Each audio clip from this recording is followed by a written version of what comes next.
বন্ধুরা, blue star ডেটটন AC একটা install করতে এসেছি। এটা নালিকুলে। চলুন এই এসিটা ইনস্টল করে আপনাদেরকে দেখাচ্ছি, পুরো ভিডিওটা দেখবেন। তো এটার প্লেটটাকে আগে লাগিয়ে নেব। প্লেটটাকে ওয়াটার লেভেলের সাহায্যে ভালো করে সমান করে লাগিয়ে নিয়েছি, তারপরে স্ক্রু করে দিচ্ছি চারিদিকে। এটা জিকসান স্ক্রু করে দেবো। আর এটার হাফ কোয়ার্টের মার্কিংও করে নিয়েছি, যাতে পরে ইনডোর না লাগিয়েও আমরা পাইপ ব্লক করে দিতে পারবো। ইনডোরের জয়েনিংটা ওখানে মার্ক করাই আছে, সব একদম প্লেটের সব চারিদিকে মার্ক করে নিয়েছি। এবার হচ্ছে আমরা কোরবিটের সাহায্যে হোল করব।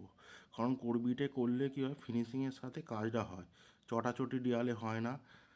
খুব ভালো ফিনিশিংয়ের সাহায্যে কাজ, আর খুব কম টাইমে কাজ হয়ে যায়, কষ্ট আমাদের খুব কমই হয়। চলুন এটা হোলটা করে নেবো। হোলটা করে নেবো। হোলটা ফিনিশিংয়ের সাথে করে নেওয়ার পর আউটডোর ব্যাকেট লাগাবো। চলুন, মোটামুটি হোল হয়েই এসছে। এবার হোলটা লাস্টের দিকে দেখিয়ে দিচ্ছে আমাদেরকে। দেখুন হোল হয়েই এসছে, হোল কমপ্লিট হয়ে গেছে মোটামুটি। দেখুন হোল কমপ্লিট হয়ে গেল। এবার চলুন আউটডোর ব্যাকেটটা ফিটিংস করে দেবো। আউটডোর ব্যাকেটও ফিটিংস হয়ে গেছে, যেহেতু এদিকেই আছে। চলুন পাইপ লাইনটাকে কমপ্লিট করে নেবো। পাইপে যেখানে যেরকম ইউটাপ দেওয়ার দরকার আছে সেরকম দিয়ে ব্যান্ড করে লাগিয়ে নেবো। এখানে ব্যান্ড চারিদিকে দিয়ে দিচ্ছি, এখন ল্যাপিং করে দিচ্ছি। তো এখানে তার একটু কম পড়েছিল, কাস্টমারকে বলেছিলাম তার দিলে ল্যাপিংয়ের সাথে করে দিতে, কিন্তু কাস্টমার বলছে তার লাগবে না, ওতেই করে দিতে। চলুন ইউটাপ দিয়ে করে নিয়েছি। এখন পাইপটার ভেতরে ইন করে দেবো। চলুন হোল্ডের মধ্যে দিয়ে পাইপটাকে ঢুকিয়ে দিয়ে ভালো করে করে দেবো। এখন পাইপ লাইনটা করে দিয়েছি টোটাল হোলের ভেতর দিয়ে। এবার দেখুন পাইপ লাইনটা কত সুন্দর লাগছে। তো পাইপটা কেমন হয়েছে বন্ধুরা বলবেন। তো ইনডোরে হয়েও গেছে, ইনডোরে দেখুন মার্কিং সাথে ফ্লারিং করে দিয়েছি।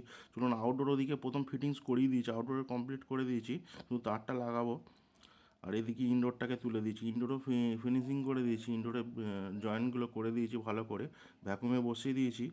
আধা ঘন্টার মতো ভ্যাকুম কমপ্লিট হয়ে গেছে। এখন লিক চেক করার পালা আছে। দেখুন একটু গ্যাস ছেড়ে দিয়ে লিক চেক করে নিচ্ছি চারিদিকে, কোথাও লিক আছে কি না। তো ওই লিক হবে না জানি, তবু কনফিডেন্স ভালো, ওভার কনফিডেন্স ভালো নয়। এখন মেশিনটাকে চালিয়ে দেবো। তো কিছুক্ষণের মধ্যেই স্টার্ট নিয়ে নেবে। মেশিনটা খুব ভালো থ্রো করছে হাওয়া দেখছি। আর দেখুন আউটডোর স্টার্ট নিয়ে নিয়েছে।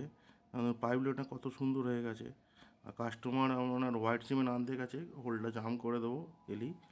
তো দেখুন ভিডিওটা ভালো লাগলে লাইক শেয়ার সাবস্ক্রাইব করে দেবে। থ্যাংক ইউ বন্ধুরা ভিডিওটা দেখার জন্য।